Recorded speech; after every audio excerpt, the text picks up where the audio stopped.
What goes up must come down. Welcome to the Brand Breakdown. I'm Michelle.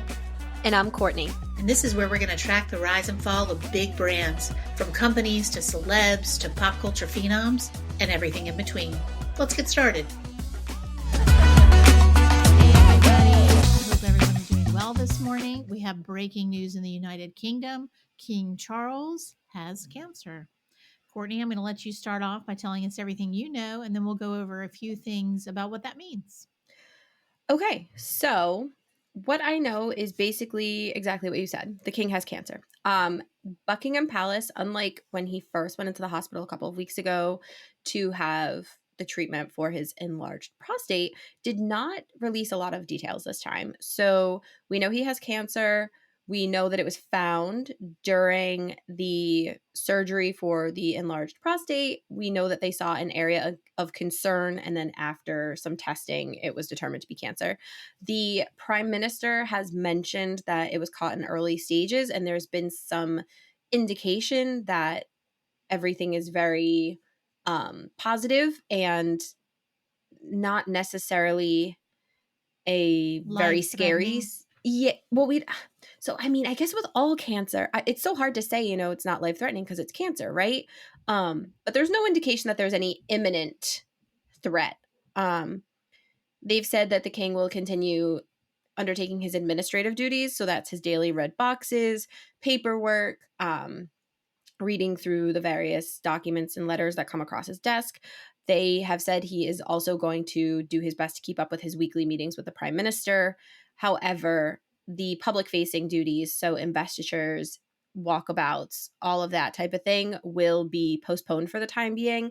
It's thought that investitures will be handed off to William and Princess Anne, who have done quite a few of them. So they'll be taking over those duties for the time being. Also, potentially, the Duke of Edinburgh may take over some, Prince Edward, although I don't believe he's ever done any before. So it'll probably just stick with William and Princess Anne. And it's like a really interesting time because, there had always been talk during the late Queen's reign that Charles wanted to have a slimmed down monarchy, and that meant that it was just going to be really a focal point on himself and his sons and their families. And then we had Harry and Meghan leave the UK. We had Andrew have to step back from his job. So the monarchy kind of slimmed itself down maybe a little bit too far, because losing Harry and Meghan meant that there was a lack of two adults to undertake some of the workload, especially with some of the remaining royals getting up there in years. Charles and Anne are not, and the Queen are not young necessarily. And then the king's cousins, the Gloucesters and the Kents, are not young at all. So I think they're all in their 80s. So there's kind of a lack of adult royals to go around right now. And then with Catherine and the king now also being sidelined due to illness, we're really down to the Queen, William, and the Edinburghs, Sophie and Edward, and then Princess Anne. And Princess Anne's husband, Timothy Lawrence, doesn't really undertake engagements. He attends engagements with her, but he doesn't undertake any himself. I don't know if maybe he may be called to step in. And then there's been some speculation that perhaps Princess Beatrice may be called up, which has been speculated since Harry left. So the royals are kind of in a scheduling bind right now in terms of things they have to do and the available bodies they have to do them. So it'll be interesting to see what they do there. Well, so I was watching the news this morning, and they had a segment on the Today Show about A, what could the diagnosis be, and B, what would be the different treatments for the diagnosis. So number one, my hope is that is a quick treatment and that he's back to his royal duties and et cetera. And as you know, Prince William is undertaking some royal duties this week. He's going to be back in the spotlight beginning tomorrow. But on the Today Show, the resident doctor that they have talking about diagnoses and things like that said, first of all, we can't speculate on what it is because there are so many parts of the body that could have been identified while they were undertaking the surgery and, found something. So it could be everything from bladder to colon to other parts of the body, kidneys or whatever. But she also said, someone said that they were concerned because he was starting to treatment today. And so she said, well, you don't know what kind of treatment that is and what the course will be, because there's three main treatments. There's immunotherapy, there's chemotherapy, and then there's radiation. Those are the top three that typically, someone would undertake with a cancer diagnosis. And some of those can be as easy as, if it's skin cancer, sometimes you use Effudex, which is a form of chemo, to put, on areas of your body, and that's topical. So obviously we don't think his is topical, but what I'm saying is it could be, a light course of whatever it is, and they just want to knock it out. So I think, first of Hmm. all, we don't know if it could be in situ, it could be stage one, it could be, it doesn't feel like it's past stage two. I think that we would have heard more about that. Doesn't feel like it, but maybe they're not releasing that yet. So I do hope that whatever the treatment is that they've begun, it's a short course, and that he'll be back in the spotlight before you know it. So, secondly, like you were talking about, they have kind of this dearth of senior royals to go out and do engagements. Well, Prince William, as you were talking about with King Charles, he's going to do an investiture tomorrow, as well as Hmm. go and represent the royals for the London Air Ambulance fundraising gala Hmm. tomorrow evening. So I'm glad he's back in the spotlight, which means, says to me, that Princess Catherine is doing better, right? Like, I don't think he'd be out doing engagements again if she weren't doing better. Yeah, I definitely think that, they announced, I believe it was last week. So Catherine came home, and then a couple days later, they announced that, next week William will be picking up his engagements. So I think that hopefully that's a sign that everything went as planned with Catherine's surgery and her recovery, and that she's been on the up and up since last week when they made the decision that yes, he would be attending the air ambulance gala. That's something that's been on his schedule for months and months, and it was, up in the air as to whether or not he would attend, because if Catherine wasn't doing well, obviously he would not go. So the fact that they announced pretty shortly after she returned home from the hospital that he would be there makes me think that her recovery is going as planned. I do think that, it's really interesting. We saw when Kate and the king first both went into the hospital, we saw that Kate's office didn't really give many details. They just said abdominal surgery. She'll be out for approximately this long. And they seem to have stuck to their timeline of, she would be in the hospital for 10 to 14 days. She would be off public duties possibly until Easter, which is in March this year. Um, but with the king's prostate surgery, they announced, I mean, not a ton of details, but they did tell us what it was for, that he was hoping to raise awareness and all of that. And what happened with that is the royals don't typically announce anything to do with their health. For years, the late queen was suffering from mobility issues. That's all we knew. All we knew was she had mobility issues. William had COVID. We didn't know he had COVID until after he was home and or not. He didn't go to the hospital or anything, but like after he was recovered and feeling better, it turned out, oh, he had COVID. So the royals tend to not release details of medical issues, probably for a number of reasons. One, they have a right to privacy and they share everything with us, so let them be sick in peace. But two, they don't want to cause any undue concern or stress or some sort of fear of like a constitutional crisis or anything like that. So this time around, the king's office has simply said he was diagnosed with cancer, and they didn't provide many details. And so now people are like, well, why aren't they giving us any details? How come, like, they were so forthcoming about the enlarged prostate? Why are we not hearing more details about the cancer diagnosis? And I've seen a lot of crazy people saying, like, oh, the fact that we haven't seen Kate this whole time. Like, someone suggested the other day she was dead. Someone suggested she was in a Oh my coma. God. Yeah. And it's That's like, maybe, terrible. yeah. And it's like, maybe she's just not feeling well and doesn't want a camera in her face. Like, think about it. After she gave birth, within 24 hours, she was standing out on the steps doing a photo call, like all primmed and primed and all of that. Like, maybe she just does not feel good and she wants to be left alone. And she said, you know what? I'm putting my foot down. I don't want to be on spectacle right now while I'm not feeling well. It doesn't mean she has died or she's in a coma or that the situation is a life or death situation. It just means she is sick and she is recovering. And I mean, I'm still holding the thought, whether it's true or not, this is just my own speculation, that whatever surgery she had was serious enough that perhaps it's something that she needs to like mentally adjust to, like Right. something like a colostomy or something like that, where like she has this Oh situation my now that god, that's terrible speculation. I know, and I know, and again, completely just like speculation, not at all. The only reason I think that is like recovery time, abdominal, and the fact that we like haven't seen any sight or sound of her. But it just makes me think like she could have had a surgery that was like something she really needed to adjust to mentally, and she doesn't want to do that on a public stage. Just like the king now has to deal with a cancer diagnosis and everything that comes along with that emotionally and physically, in addition to what comes with like treatments emotionally and physically.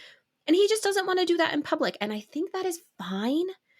And it doesn't mean that there's something, you know, more dangerous being kept from the public or anything like that. It just means like they're entitled to privacy and sometimes they're going to take it. And typically the royals do take their privacy when it comes to medical stuff. I think the king, by being so forthright about the prostate surgery, kind of, he like broke precedence with that and then accidentally set a new precedent. So now people are expecting more information. And Yeah. it's yeah, and it's like, "Oh, no, no, no, no, like, they still don't owe us anything." He was trying to do good by, raising awareness for a benign condition, and it He kinda came back surely, around. yeah.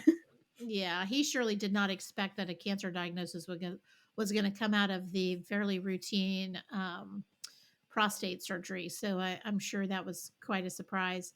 And I also think that after he finishes treatment, my guess would be that he would tell everyone what it was. Well, Mhm. unless, I mean, I can't imagine anything so private that you wouldn't tell anybody, even if it was like testicular cancer, because Lance Armstrong made that mainstream, you know? Yeah. Um, Well, I so, I do mean, think the royals, there is some element of, like, mystique around the royals, and so I was thinking if it was something like bowel cancer or testicular cancer or rectal cancer, like, maybe he's like, "No, no, no, no. We can't have the king we can't have people thinking about, like, the king's bum." You know what I mean? yeah, yeah, Like no, the royal bum. Yeah, no, I yeah. don't disagree with that. Yeah, that makes sense to me.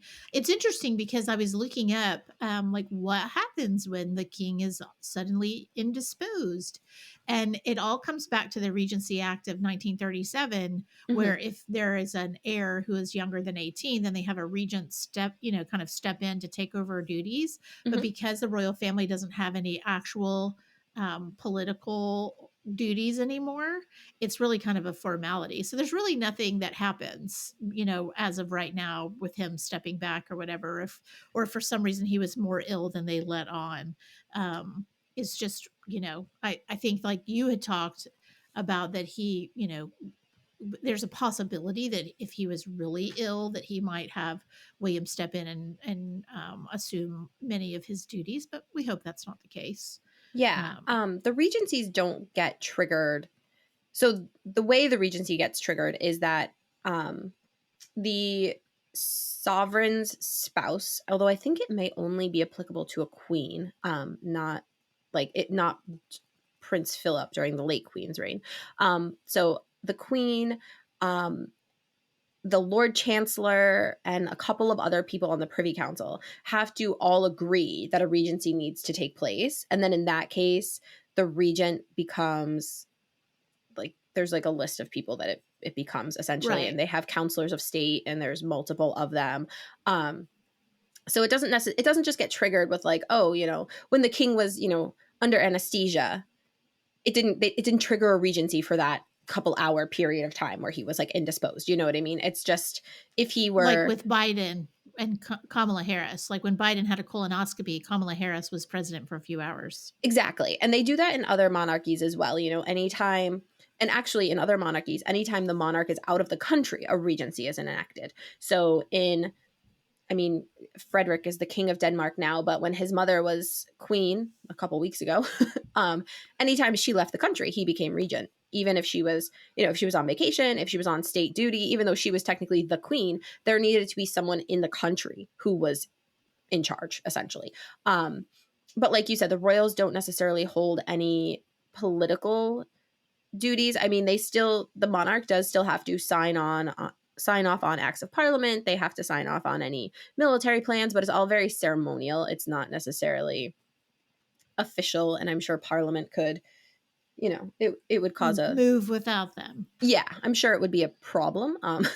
But Yeah. the monarchs more ceremonial these days than anything. Although there are some things that do, like I said, like there's signatures that have to be given, and unless Parliament wanted to start, causing some sort of coup or talks of, like a dismantling the monarchy, somebody still has to be able to sign that paperwork. And that is when the regency would be kicked into play.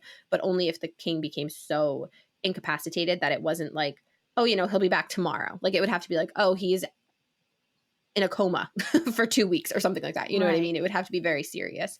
So, Well, it sounds like he's going to continue his daily duties, just not be mhm, public facing, which I totally understand. Nobody with a cancer diagnosis wants to be public facing when they're undergoing treatment because there are a couple of reasons. A, you don't know what the side effects are going to be for you, even if it's a mild treatment. right. And B, you don't know how you're going to feel or how you're going to look. Hmm. When I had cancer on my forehead and did chemo on my forehead, I did it every day for 6 or 8 weeks, I can't remember, but it's been a long time, but it looked like someone had filleted my forehead. It Ooh, was awful, and I didn't wanna go out in public, right. and I wore, like, a bandage on my forehead for a long time because it was so gross. So, you just don't know how you're gonna feel or how you're gonna look, and I totally understand him not wanting to take on public-facing duties, but Hmm. I do think it's encouraging that he's not going to step back from all of his duties. He's going to continue to do his daily thing. So I'm happy about that. Yeah. And So I we wouldn't ha- be we surprised if we saw him turn up at things kind of unexpectedly. I think a lot of it is to do with not wanting to commit to something that he may not be able to uphold the commitment to do, because he doesn't, like you said, he doesn't know if he's going to be exhausted. He doesn't know if he's going to be feeling sick. So I think we may see him pop up at things kind of unexpectedly or with very short notice, but we shouldn't count on it necessarily. Yeah. Yeah, no, I think you're right. So when I was doing some research for this, I found the most interesting little ondits about Queen Camilla, which I had not seen before. And one of the things that it talked about was how charming and lovely she is, and that everyone says she's fitting into the monarchy really, really well because she's such a warm person. I had Hmm. not read that before. And I was really delighted to see that because I think that's going to be such a source of support for him. I mean, I know that they've been, blocked at the hip for many, many years, but I love that she could take on duties that he couldn't necessarily do or whatever and have a charm about her, and apparently she is hilariously funny.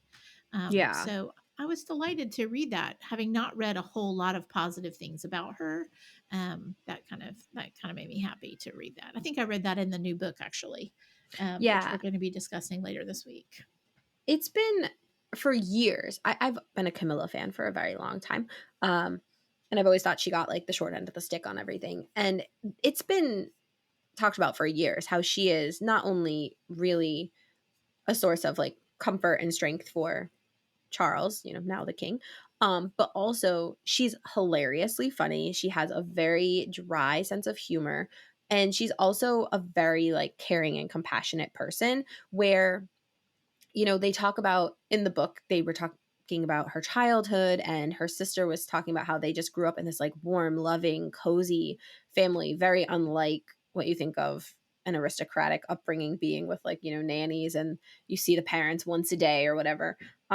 Camilla is just, she's like, even, I think even the fact that her and her ex husband are still very close friends says a lot, like she's just Oh a yeah. kind, warm person who her introduction to the public wasn't great because it, pitted her against Diana and she became the bad guy and all of this stuff. But I think if you dive deeper into Charles and Diana's relationship and the fact that, it was kind of almost like an arranged marriage and he never wanted to marry Diana in the first place. He was always in love with Camilla from the start.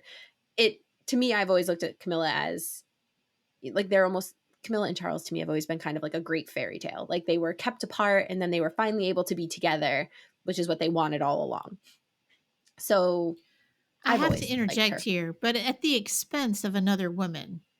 So I have to, I mean, there was a lot of pain and suffering that went along with being the third person in a relationship. Oh, for sure. Um, But I so also think I it's just have to important to say that. remember that Charles has said, and I believe Diana had also acknowledged, that she cheated first. Charles tried to make it work. Like, Camilla was married first. Charles realized, like, obviously, like, she's married, she's moved on. I have to move on as well. He got married to Diana. Diana cheated first. They were both unhappy. And Diana's the one who gave up trying before Charles did. And then once that happened, then he was like, all right, all bets are off. I'm going to go happily be with Camilla now. While he was still married, which is not okay. And I'm not condoning cheating. I'm not saying that what they did was right or appropriate, or that any of the three of them behaved in like a correct manner. But I think that from the start, years before Charles even met Diana, had he been allowed to have been with Camilla, so much pain for so many people would have been avoided, and Charles would have been able to have been happy this whole time. Although on the flip side, then we wouldn't have William and Harry. So, I things mean, happen things for a happen reason. for a reason. Yeah. Well, so let's table that because when we unpack Diana at some point and then King Charles at some point, that's all going to come to light. And I definitely want to do that at some point. So let's People are going to remember, hate let's, me because I don't hold yeah, Diana up on that same pedestal that right. But so I many people do. do. So I do. So we will be able to go back and forth with that. No one's going to hate you. It's an opinion. Everything's an opinion here. Like this is an opinion piece. Our whole podcast is an opinion piece, other than the facts. Mhm. So anyway, I do want to talk about the prodigal son returning. Ugh, Uh, yeah. Crying. Oh, we have such different feelings about this. I do want to unpack that because I feel a certain kind of way, and I know that you do too. So I'm going to tell you how I feel, and then I want to hear Yep. how you feel because I did hear you say, "Bleh." Yeah. All right. So I'm happy he's coming back. I'm happy he's coming alone. I'm happy he's coming back. I read that King Charles called them both privately to let them know his cancer diagnosis. It was a very intimate thing. And the fact that Harry is coming back, I don't think it signals necessarily that Charles is really, really ill. I don't. I think it signals that maybe he is looking at what has happened in the last 3 years and he's thinking family means more than my own ego or my own problems or whatever. And I am hopeful for them, at least for King Charles and Prince Harry, that they are able to overcome their differences and talk them through and have good communications as a result of a terrible diagnosis. That's how I feel. I'm happy he's coming back. Now, how do you feel? Well, okay. So on the one hand, I feel the same. I hope that, you know, in light of a crappy situation, maybe this is like the nudge that Harry needed to realize what's important. And that he can start rebuilding bridges with his family. I actually would have liked to have seen Megan and the kids come. I think that it would Oh, have, I think that was a no go, girl. I mean, I'm sure Megan had no desire to be there. I think that Charles likely didn't really want to see her. He wants to see his son, but I would have liked to have seen the kids be able to see their grandfather. You know what I mean? Like Lilibet's never met her grandfather, as far as I'm aware. So I think that it would have been, especially during this time, although, on the flip side, Th- maybe they're like, we yeah, don't this really isn't want the the kids around. He time. needs to rest. Yeah. Um, Well, and you don't want to meet somebody for the first time when you're very vulnerable, which he is. You want to meet right. your grandkids feeling your best self. Right. And But he my clearly doesn't. concern is that like Harry did not come over when it was a benign prostate situation. He did not come over when the queen everybody knew that the queen was ill the summer before she died. He did not come. You know what I mean? Like he knew he had a little bit more time. He thought he had more time than he did. Everybody did, but he knew that the queen was dying and that summer was probably going to be her last, and he did not rush over. He did not come when Philip was sick. He did not come. Like, there are so many instances where Harry did not come, where the situation was kind of more serious. And so to me, this says, is this, it just makes me think, I wanna say in the back of my head, but not really in the back of my head, like, in the front of my head. Like, maybe this is more like, not necessarily imminent life or death situation, but, like, it is more serious than, okay, they found something, they're gonna remove a tumor, they're gonna do, like, a preventative round of chemo or whatever, and then they're gonna call it a day. Because the fact that Harry dropped everything, got on a plane yesterday, is now already he landed in the UK probably about 45 minutes ago, maybe an hour ago. So he's already there, and he is supposed to be in Canada next week for some Invictus stuff with Megan. So the fact that he did this as immediately as he could, and also maybe Canada is part of why Megan didn't come, because then she would have been away from the kids for 2 weeks, and that would have been a lot. I don't know. I mean, I guess maybe if the kids came and Megan came, that would have made me even more freaked out. But the fact that Harry like dropped everything to come after he has not been around at times when he should have been, and he wasn't there for Christmas. He After the coronation, he went from the church to the airport still in his suit. You know what I mean? Like, there were so many instances where he should have been there and he wasn't. And now the fact that he dropped everything and came just makes me nervous. But as you know, cancer changes everything. The big C, when you get that, it changes everything for you, for your family, for the people that you love, for your friends. Everyone rallies when it's cancer. Yeah, Period. but I End of mean, story. there is the persisting rumor, I don't know if it's true or not. I think Hardman says it's not in the book, but that the queen had cancer. That she was suffering from myeloma, which is bone cancer, and that had contributed to all of her, mobility issues and this, that, and the other. Um, I don't know. But It maybe just she'd had that for years. I mean, she could have had that if she had multiple myeloma, she could have had that for years, I you know. know? And it just also like Megan's father's had how many heart attacks at this point? I think he had a stroke. Like, they have not rushed to see him. But The whole thing that's not just on Harry. That's on No, I Megan. know, but the whole thing just makes me nervous. And then also I look at it from the perspective of, like, Harry's done nothing but cause pain to everybody in his family for years and years now. And literally, I believe the timeline given yesterday was within 10 minutes. The palace released the statement about the king having cancer, and 10 minutes later, the first story broke that Harry would be arriving in the UK. So within 10 minutes, the story pivoted and it was about Harry and is he going to be here and what's going to happen, and oh my, like, it just I'm just W- frustrated with him. And I'm Yeah. like, I'm happy I that am he's coming. too. I'm happy he'll see his dad. I'm hopeful that maybe, I don't know. This is one of those times where it's like, if Harry and Meghan had just been patient, we talked about how there's not enough royals to go around right now. Like, they would have been the stars of the show right now. The king would have been ill. William would have been home taking care of Catherine, who's ill. And Meghan and Harry would have been Yeah, the, okay, like, that ship has sailed. That ship yeah, has sailed. it But sailed. But, like, it's like if they had just been patient, they would have got what they wanted. Instead, they trashed the whole family. They caused everybody so much pain.